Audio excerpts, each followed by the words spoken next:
안녕하십니까. 정확한 분석으로 시대 흐름을 읽어드리는 와이타임스 정세 분석의 추복일 편집인입니다. 미국과 중국이 정면 충돌을 하고 있죠. 그런데 이 트럼프 대통령은 의기양양한 반면에 시진핑 주석은 진퇴양난입니다. 미국 도널드 트럼프 대통령이 20일 날 트위터를 통해서 이 코로나 사태의 중국 책임론을 주장하면서 미친놈이다, 얼간이다 이런 비속어를 내뱉을 정도로 중국을 강력하게 비판을 했습니다. 이 트럼프 대통령은 이 트윗에서 중국의 미친놈들이 수백만 명의 사상자를 낸 바이러스의 책임이 자신들이 아니라는 성명을 냈다 그러면서 누군가 이 얼간에게 전 세계적 대량 실상을 일으킨 것은 바로 중국의 무능함 때문이라고 설명해 주라 이렇게 썼습니다. 마이크 폼페이오 미국 국무장관도 20일 날 악랄한 독재 정권 같은 이런 강경한 표현을 써가면서 중국을 강력하게 비난을 했습니다. 폼페이오 장관은 더불어서 시진핑 주석이 2년간 20억 달러 규모의 국제 원조를 하겠다고 공언한 것에 대해서도 팬데믹, 그러니까 세계적인 대유행과의 싸움에 대한 중국의 기여는 그들이 전 세계에 부과한 비용에 비하면 쥐꼬리만 하다라고 직격탄을 날렸습니다. 폼페이오 장관은 이어서 이 감염병은 미국인 약 9만 명의 목숨을 앗아갔고 3월 이후 3,600만 명 이상의 미국인이 일자리를 잃었다 그러면서 전 세계적으로는 30만 명이 생명을 잃었다. 우리 추산에 따르면 중국 공산당의 대응 실패로 인해서 전 세계에 부과된 비용이 9조 달러, 약 1경 971조 원 안팎이다. 이렇게 주장을 했습니다. 자, 이런 미국의 정치적인 공세, 이걸로만 끝나는 게 아니고요. 이렇게 트럼프 대통령과 이 폼페이오 장관의 거센 말폭탄이 이제 이렇게 진행되고 있는데 이 와중에 21일부터 중국의 최대 정치 행사인 양회가 시작됐죠. 그런데 22일 날 열리는 국회격인 전국인민대표대 전인대라고 부르는데요. 이 전인대에서 홍콩 내 반정부 활동을 처벌하는 내용의 국가안전법을 홍콩 의회를 거치지 않고 직접 제정할 방침인 것으로 알려지니까 미국이 즉각 반발하고 나섰습니다. 홍콩에서 이 반중 여론이 높아지고 또 법안의 의회 통과가 어려울 것으로 보이니까 중국이 직접 나선 건데요. 중국이 홍콩이 도입하려고 하는 국가안전법은 중앙정부에 대한 반역, 전복, 국가기밀 누설, 선동행위를 처벌하는 내용이 담겨 있습니다.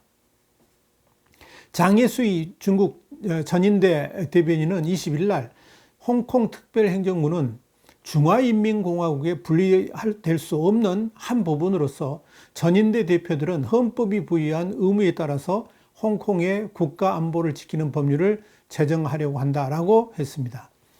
그러자 도널드 트럼프 미국 대통령이 이날 백악관에서 기자들한테 뭐라고 그랬냐면 만일 그런 일이 일어날 경우 우리는 그 이슈를 매우 강력하게 다루겠다라고 경고를 했습니다. 모건 오테이거스 국무부 대변인도 이날 홍콩 주민의 의사를 반영하지 않은 국가안전법 제정은 상황을 매우 불안정하게 할 것이라고 그러면서 이 같은 행동은 미국과 국제사회의 강한 비난에 직면할 것이라 이렇게 비판을 했습니다. 이어서 우리는 중국이 홍콩 반환 협정에 대한 약속과 의무를 이행할 것을 촉구한다라고도 했습니다. 미국이 이렇게 중국에 대한 정치적 압박 외에도요, 경제적 압박도 점점 강도가 강해지고 있습니다. 미국 상원은 20일 날 일부 중국 기업이 미국 감사와 규제 기준을 따르지 않는 한 뉴욕 증권거래소에 해당 기업의 주식을 상장하는 것, 이걸 금지할 수 있다. 이런 법안을 통과시켰습니다. 여야 만장일치로 통과시킨 건데요. 이게 외국 기업 보유 책임법입니다. 이건 한마디로 이 중국 기업들을 미국 증시에서 쫓아내려고 하는 목적으로 만들어진 전례 없는 법안입니다. 내용 자체도 목적이 분명히 보일 정도로 파격적입니다. 이 법은 미국에 상장된 그런 외국 기업이 외국 정부에 의해서 통제되지 않는다는 것을 증명을 해야 되고요. 3년 연속 미 회계감독위원회의 감사를 받지 않을 경우에 해당 기업 주식 거래를 중지할 수 있도록 한 그런 내용입니다. 누가 봐도 중국의 기업들을 겨냥한 법입니다. 이 중국 자체가 당, 군, 그리고 권력기관들이 거대 기업들을 소유하고 있기 때문에 미국은 당연히 이들 기업들이 중국 당국의 지배를 받는다 이렇게 보고 있는 거죠. 현재 미국은 중국 정부에서 사실상 지배받는 기업들, 특히 3년 이상 회계감독위원회의 감사를 회피한 기업이 224개가 있는데 그 중에서 213곳, 95%가 됩니다만은 이 213곳이 중국과 홍콩의 기업으로 이렇게 판단하고 있습니다. 이들 기업들이 전부 미국 증시에서 퇴출 대상이 된다는 의미입니다. 이런 정치 경제적 압박 외에도 미국은 군사적 압박까지 진행을 하고 있습니다. 지난 4월 28일 미국 본토에서 출격한 B1B 편대가 남중국해까지 32시간 왕복 비행을 했습니다. 이달 1일 역시 미국 본토를 출발한 B1B 4대가 괌으로 이동한 다음에 이 동중국해와 남중국해의 초기 임무를 수행하고 있지요. 그런데 이 전략 폭격기들이 단순한 초기 임무만 하는 게 아니고요. 목표물로 선정하고 목표를 향해서 타격 계획을 수립을 하고요. 또 그 목표물을 타격할 수 있는 거리까지 비행하는 그런 훈련을 하고 있다는 겁니다. 제8공군 사령관인 짐 도킨스 주니어 공군 소장이 말이 그렇습니다. 그런데 그 B1B 유력은 실로 대단합니다. 무려 34톤의 폭탄을 실을 수 있는데요. 이 B1B는 공대지 미사일인데요. 그 장거리 스텔스 공대지 순항 미사일이라고 그럽니다만은 이게 JASSM-ER, 그러니까 JASM-ER인데요. 이걸 또 실을 수 있고요. LRASM, 그 신형 장거리 대함 미사일을 달 수도 있습니다. 이 두 미사일 모두 레이더 탐지를 피할 수 있는 스텔스 형상을 갖추고 있습니다. 그래서 FAS의 군사 전문가 한스 크리스텐슨은 B1B 4대가 LRASM 96발을 쏘면 중국이 자랑하는 최강의 항공모함 전단이죠. 라오닝 함대를 아예 전멸시킬 수도 있다. 이렇게 말하는 겁니다. 이뿐 아닙니다. 지난 6일에는 B1B 전략 폭격기가 동중국해 상공을 비행하면서 조종석의 성조기를 펼쳐 보이는 장면을 연출하게 됐는데요. 다분히 중국을 겨냥한 의도적인 행보죠. 핵추진 항공모함 6척 중에서 니미츠호를 태평양에 전개했고요. 링컨호는 동태평양에 훈련 중입니다. 레이건호는 일본 해역에서 물자 보급 등의 훈련을 하고 있고요. 그러면서 작전 명령을 기다리고 있는 겁니다. 또 F-35B 스텔스 전투기를 탑재한 소형 항모급이죠. 강해석 상륙함 아메리카함도 남중국해 일대에 투입되어 있고요. 연안 점토함 게브리엘 기퍼조, 몽고메리오, 또 구축함 맥켄발함도 남중국해 인근에서 작전 중입니다.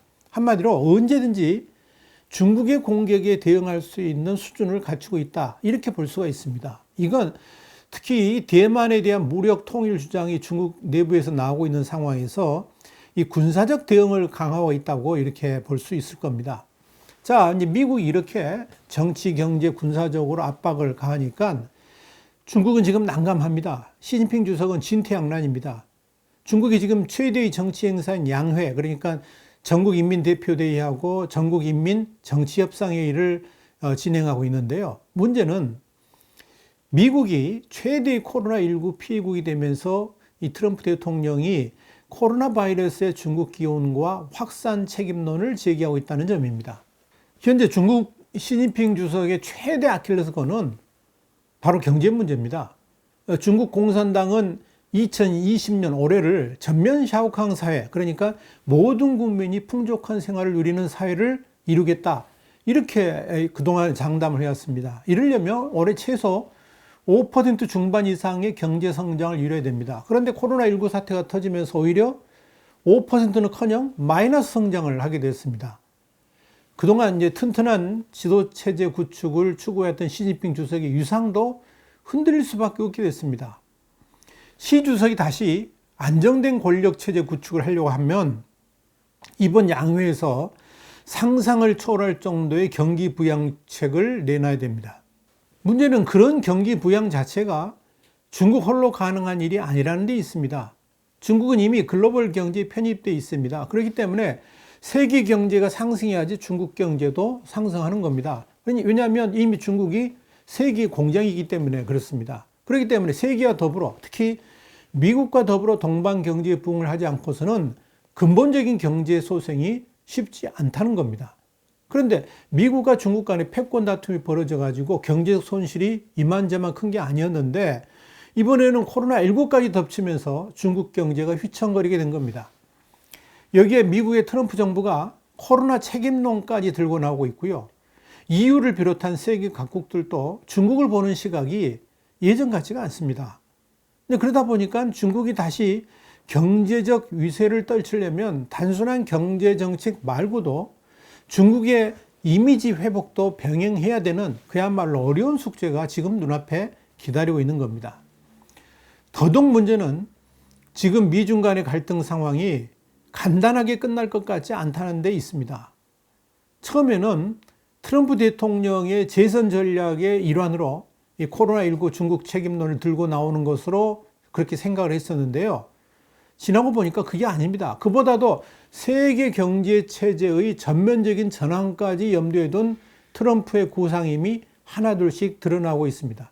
그러니까 중국이 적잖이 지금 당황을 하고 있는 겁니다.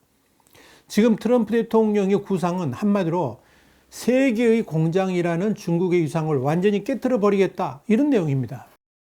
미국으로서의 공장 뉴턴, 리쇼어링이라고 그러죠. 이 미국으로서의 공장 뉴턴을 적극 추진하고 있고요. 더불어서 미국 기업을 비롯한 자유민주주의 진영 기업들의 탈중국을 적극 요구하겠다는 그런 의사를 보이고 있습니다. 이런 관점에서 지금 미국의 중년 시대 정신은 탈중국의 반중국입니다. 미국 내 반중국 여론도 이미 60%를 넘어서 70% 육박합니다. 심지어 민주당 지지자들까지도 반중국 대열에 흔쾌히 나서고 있습니다. 휴 리서치 센터의 지난 3월 조사를 보니까 미국인의 66%가 대중국 비호감 의식을 가진 것으로 드러났습니다. 트럼프 대통령은 이 흐름을 읽고 있는 겁니다. 지금 재선 캠페인의 중요한 키워드도 반중국입니다. 이걸 통해서 코로나19로 인한 미국 내 분노를 중국으로 연결시키면서 전의를 유도하고 있고요. 또 민주당의 바이든 후보를 친중국이라고 하는 프레임을 걸면서 선거 캠페인을 진행하고 있는 겁니다. 이런 상황에서 민주당의 바이든 후보도 트럼프 대통령이 걸고 있는 친중 프레임에서 벗어나야 됩니다. 그러려면 어쩌면 이 트럼프 대통령보다 더 강력한 반중국 캠페인을 펼칠지도 모르겠습니다. 그렇다면 누가 대통령이 되더라도 미국의 반중국 프레임은 지속될 것이라는 결론이 나옵니다. 여기에 시진핑 주석의 딜레마가 있는 겁니다. 그렇다고 미국과 정면 대결을 할 수도 없습니다. 정면 대결을 하면 중국은 미국보다 더 큰 피해를 볼 수 있기 때문에 그렇습니다. 중국 내부에서는 미국에 대한 보복으로 중국 자본이 가지고 있는 1조 1919억 달러의 미국 국채를 매도하자는 주장이 있습니다. 그래서 미국 경제를 흔들어 버리자는 거죠. 그런데 이건 미국의 더 큰 보복을 가져올 수도 있습니다. 그러니까 쉽게 손대기도 어려운 수단입니다. 중국도 엄청난 손해를 보게 됩니다. 이미 일본도 중국의 그러한 움직임을 보면서 미국의 국채를 대신 사들이고 있다고 그러지 않습니까? 우방국이 중국의 국채 매도에 공동 대응할 수 있다는 의미입니다. 미국은 앞으로 중국의 금융시장 개방도 요구하게 될 겁니다. 중국은 그러한 미국의 요구를 받아들이기가 힘듭니다. 중국의 국채 자체를 손봐야 된다 하는 이야기입니다. 여기서 국채라는 게 뭡니까? 국가의 정체성을 이야기하는 겁니다. 시진핑 주석으로서는 진퇴양난입니다. 미국과 정면 대결의 길로 갈 수도 없고 그렇다고 그저 당하고만 있을 수도 없는 그런 국민이라는 거죠. 이런 시진핑 주석의 진퇴양난은 결국 중국의 지도체제에도 영향을 미치게 될 겁니다. 사실상 시진핑 주석의 영구적 1인 지도체제가 다시 10년 주기로 변화되는 원래의 체제로 전환될 가능성이 높다 하는 이야기입니다. 또 하나의 돌파구는 미국과의 빅딜입니다. 미국이 큰 것을 내주면서 전면 화해의 길로 가는 방안이죠. 그렇다고 중국이 상징적 의미가 큰 대만을 내놓을 수는 없습니다. 가장 만만하게 줄 수 있는 선물이 북한 카드입니다. 그러니까 북중 조약을 실질적으로 폐기하면서 미국의 북한 개입에 대해서 용인하는 방안이죠. 과연 시진핑 주석이 이 위기를 어떻게 극복해 갈지 귀추가 주목됩니다. 와이타임스 정세 분석이었습니다. 다음 시간에 다시 뵙겠습니다. 감사합니다.